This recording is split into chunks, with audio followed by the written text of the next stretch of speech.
মুক্তিযুদ্ধের না বলা কথা সিরিজের প্রথম পর্বে আপনাদের স্বাগত জানাচ্ছি। আমি আজাদুল হক। দেশ বিদেশের বিভিন্ন আনাচে কানাচে ছড়িয়ে ছিটিয়ে থাকা অসংখ্য মুক্তিযোদ্ধাদের না বলা কথা সংরক্ষণ করার এই ক্ষুদ্র প্রয়াসে আমার ভূমিকা একেবারেই নগণ্য। আমাদের বীর মুক্তিযোদ্ধারা এবং তাদের না বলা কথাই এখানে মুখ্য। তাই আমার প্রশ্ন করা অথবা কারিগরি কোনো দৈন্যতা যদি থেকে থাকে সেজন্য আমি অগ্রিম ক্ষমা চেয়ে নিচ্ছি। 1971 সালের স্বাধীনতা যুদ্ধ আমাদের গৌরবের ইতিহাস, আমাদের ত্যাগের ইতিহাস, আমাদের বীরত্বের ইতিহাস।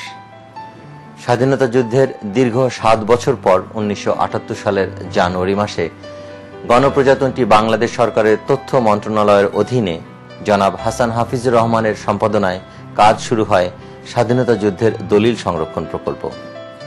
এর আরও 5টি বছর পর 1982 সালের নভেম্বর থেকে শুরু করে 1984 সালের শেষ পর্যন্ত তারা প্রকাশিত করেন 16টি খণ্ডে 15,000 পাতার বাংলাদেশের স্বাধীনতা যুদ্ধের দলিল। এই 16টি খণ্ডে তারা যেই তথ্য উপস্থাপিত করেছেন তা হচ্ছে একটিমাত্র অংশ। কারণ জনাব হাসান হাফিজুর রহমান প্রথম খণ্ডের ভূমিকায় বলেছেন যে তারা 3.5 লক্ষেরও বেশি তথ্য এবং দলিল সংগ্রহ এবং সংরক্ষণ করেছেন। সেই বাকি তথ্য আমরা আজ পর্যন্ত দেখতে পাইনি। আজকের এই তথ্য এবং প্রযুক্তির যুগে সেই তথ্যগুলো আমরা অনায়াসে রেখে দিতে পারি ইন্টারনেটে, যাতে সেখান থেকে আমরা এবং আমাদের ভবিষ্যৎ প্রজন্ম শিক্ষা নিতে পারি, আমরা আরো ভালো করে যাতে জানতে পারি আমাদের মুক্তিযুদ্ধের ইতিহাস। দুঃখজনক হলেও সত্যি যে 71 স্বাধীনতা যুদ্ধের পর থেকে যতগুলো সরকার ক্ষমতায় এসেছেন তারা কোনো না কোনোভাবে মুক্তিযুদ্ধকে ব্যবহার করেছেন তাদের নিজেদের সুবিধার জন্যই। তাই তো আমরা দেখতে পাই প্রতিবার সরকার বদল হলেই বদলে যায় আমাদের প্রাথমিক বিদ্যালয়ের ছাত্রছাত্রীদের বইগুলো। এবং এই যে সরকারিভাবে তথ্য বিকৃত করার এই যে একটি ঘৃণ্য প্রয়াস, আমাদের পরিহার করতেই হবে। যতদিন পর্যন্ত না আমাদের ইতিহাস আমরা জোর গলায় না বলতে পারবো, সত্যিকারের ইতিহাস আমরা তুলে না ধরতে পারবো আমাদের ভবিষ্যৎ প্রজন্মের জন্য, সেটা আমাদের ভবিষ্যতের জন্যই খারাপ। সরকারিভাবে মুক্তিযোদ্ধাদের না বলা কথা সংরক্ষণ করার কোনো প্রকল্প এই মুহূর্তে নেওয়া হয়েছে কিনা তা আমার জানা নেই। থাকলেও বিদেশে বিভিন্ন দেশে যেসব মুক্তিযোদ্ধারা আছেন তারা দেশে গিয়ে সরকারি সেই প্রকল্পে অংশগ্রহণ করবেন কিনা তাতে আমার সন্দেহ আছে। তাই পরবর্তী প্রজন্মের জন্য তাদের সেই রোমহর্ষক অভিজ্ঞতাগুলো সংরক্ষণ করার আমারই ক্ষুদ্র প্রয়াস। আমি তাদের অভিজ্ঞতাগুলোকে এবং তাদের সেই না বলা কথাগুলোকে সময়ের আলোকে আমি 4টি ভাগে ভাগ করেছি। প্রথম ভাগে আছে যে স্বাধীনতার আগে 1971-এর 26শে মার্চের পূর্বের কিছু ঘটনা এবং মার্চ মাসের প্রথম দিককার তাদের অভিজ্ঞতা, এবং দ্বিতীয় পর্বে থাকবে যে 25শে মার্চের সে ভয়াল রাত এবং 26শে মার্চের পরবর্তী প্রথম 2 সপ্তাহের কিছু কথা।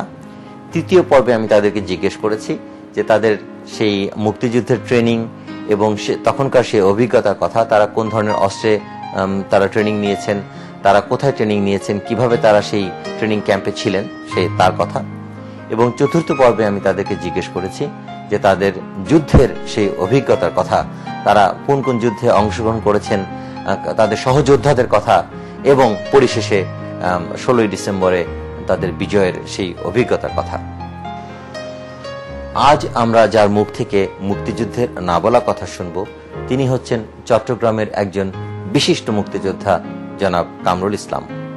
আমি তাকে প্রশ্ন করেছিলাম যে কখন থেকে তিনি বুঝতে পেরেছিলেন যে একটি যুদ্ধ, কোনো ধরনের একটি যুদ্ধ অবশ্যম্ভাবী যুদ্ধ একটি হবেই, এবং তিনি বললেন আসলে আগরতলা ষড়যন্ত্র মামলা থেকেই মোটামুটি ছাত্র সমাজ বা ছাত্রলীগ চিন্তা করছিল যে বোধহয় যে পাকিস্তানের সঙ্গে আমাদের আসলে থাকা সম্ভব হবে না। তখন যারা ছাত্রলীগ কর্মী যারা ছিল নিবেদিত কর্মী, আমি চিটাগং কলেজে পড়তাম সেই সময়, তো চিটাগং কলেজে আমাদের কিছু ক্লাস চালানো হইতো, মানে যে স্বাধীন বাংলা, পূর্ব বাংলা স্বাধীন করা ইস্যু নিয়ে। তো use to have some political discussion things like that. আমাকে ওই ক্লাসে ইন্ট্রোডিউস করছিল আমার এক বড় ভাই শওকত হাফিজ খান রোশনি। উনি এখন আর আমাদের মাঝে নেই। উনি চিটাগংয়ের খুব নামকরা একজন কবি ছিলেন এবং কলাম লেখকও ছিলেন। আপনারা কি ধরনের ব্যাপার নিয়ে তখন আলাপ করতেন? আমাদের আলাপ ছিল মোটামুটি ভাবে, আমার আলাপ ছিল, আমার অভিজ্ঞতা আমি বলছি, আমি প্রথম যেদিন ক্লাসে যাই আমার প্রশ্ন ছিল আমরা অস্ত্র কোথেকে পাবো, যে wheel give us the arms, এবং আমি ডিরেক্টলি প্রশ্ন করছিলাম ইন্ডিয়াকে আমাদেরকে সাহায্য করবে কিনা, ইন্ডিয়া থেকে আমরা পেতে পারি কিনা বা কিছু। এটা কোন সময়কার ঘটনা? এটা ঘটনা হচ্ছে 1971 জানুয়ারি ফেব্রুয়ারির দিককার ঘটনা, বাট এই ক্লাসগুলো আরো আগে থেকে হতো। এই ক্লাসগুলো শুরু হয়েছিল বোধহয় 1970 সালের পরেই। কতজন আপনারা ছিলেন?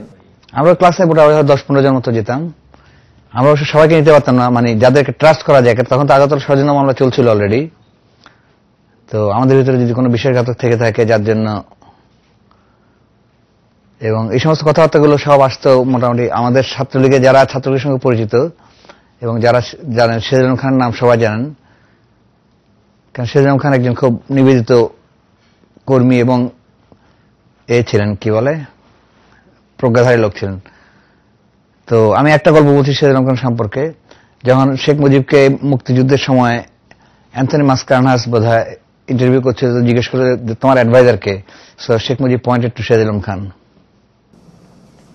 এই 10-12 জন যারা ছিলেন তাদের আর কারো নাম আপনার এখন মনে? হ্যাঁ, আমার মনে আছে। একজন ছিল রবিউল হোসেন কচি, সে পরে নোয়াখালী ডিস্ট্রিক্ট পরিষদের চেয়ারম্যান ছিল, এখন ঢাকা থাকে। বোরহানুদ্দিন খান, সেও চিটাং কলেজের ছাত্র সংসদের জিএস এবং ভিপি ছিল বিভিন্ন টার্মের পরে। এটা তো জানুয়ারির ঘটনা, তারপরের দিককার আপনাদের কি ফিল করলেন আপনারা তখন? চিটাঙের পরিস্থিতি অবশ্যই উত্তপ্ত হচ্ছিল আস্তে আস্তে। যারা মানে স্বাধীনতা সংগ্রামের কথা জানে, তখন চিটাং থেকে মোটামুটি অনেকগুলো ঘটনার সূত্রপাত। আমরা তখন মিটিং মিছিল করতাম চারিদিকে, যাতে করে ওই চিটাং পোর্ট থেকে কোনো অস্ত্র চাটগা শহরে ঢুকতে না পারে। তো সবাই নিশ্চয়ই জানে যে সোয়াত থেকে যে অস্ত্র নামানো হচ্ছিল সেটা নিয়ে মোটামুটি তখন ইপিআর একটা গ্রুপ বিদ্রোহ করছিল, মানে চিরাঙে ওরা they gave resistance against Pakistan army. এই যে আপনার জানুয়ারি 71-এর জানুয়ারি ফেব্রুয়ারি সময়কার ঘটনা, তখন কি আপনাদের এই আলাপে বা যে কনভারসেশনের মধ্যে কখনো তখনকার মেজর জিয়ার কথা আসতো? আপনারা তার সম্পর্কে জানতেন? না, তখন কিছু জানতাম না আমরা। তো জিয়ার সম্পর্কে খুব ইন্টারেস্টিং একটা কথা বলছি, মানে আমরা যখন চিটাং কলেজে পড়তাম তখন আমরা ছোটখাটো একটা অফিস বানিয়েছিলাম চিটাং কলেজের হলের প্রভোস্ট না হল সুপারিনটেন্ডেন্ট বলতে বলতে তখন সবুজ সাহেবের অফিসে। তো যে কোনো কারণে ওই ফোন নাম্বারটা সবাই জানা ছিল এবং বিভিন্ন সময় বিভিন্ন লোকজন আমাদের কল করতো খোঁজ খবর জানা নিয়ে। তো একদিন রাতে একটা বিশেষ কল আসলো, এন্ড কোনো কারণে আমাদের ভিতরে একটা ধারণা ছিল যে সেটা জিয়াউর রহমানের কল, এবং হি কলড এন্ড হি সেড যে আমরা বেরিয়ে আসতেছি, আমাদের জন্য দোয়া করবেন ইনশাআল্লাহ। এটা কবেকার ঘটনা?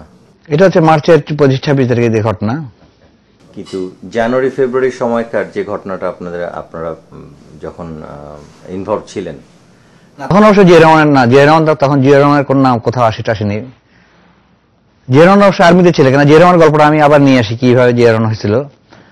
তো ওই অস্ত্র উদ্ধারের জিয়াউর রহমানের কিন্তু ক্যান্টনমেন্ট ক্যাম্প ছিল, ওর ক্যাম্প ছিল 16 রেলওয়ে স্টেশনের কাছে, I think 16 east Bengal division ওর এর নাম ছিল, if I'm not mistaken.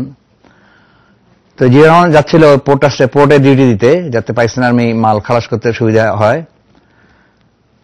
তখন পথে জিয়াউর রহমানকে বোধহয় লেফটেন্যান্ট অলি তখন, আই ডোন্ট নো এখন ওর র্যাঙ্ক কি ওনার, ওই যে খবর দিল যে স্যার এখানে এই অবস্থা হয়েছে, মানে পাকিস্তান আর্মি ক্যান্টনমেন্টে অনেক বাঙালি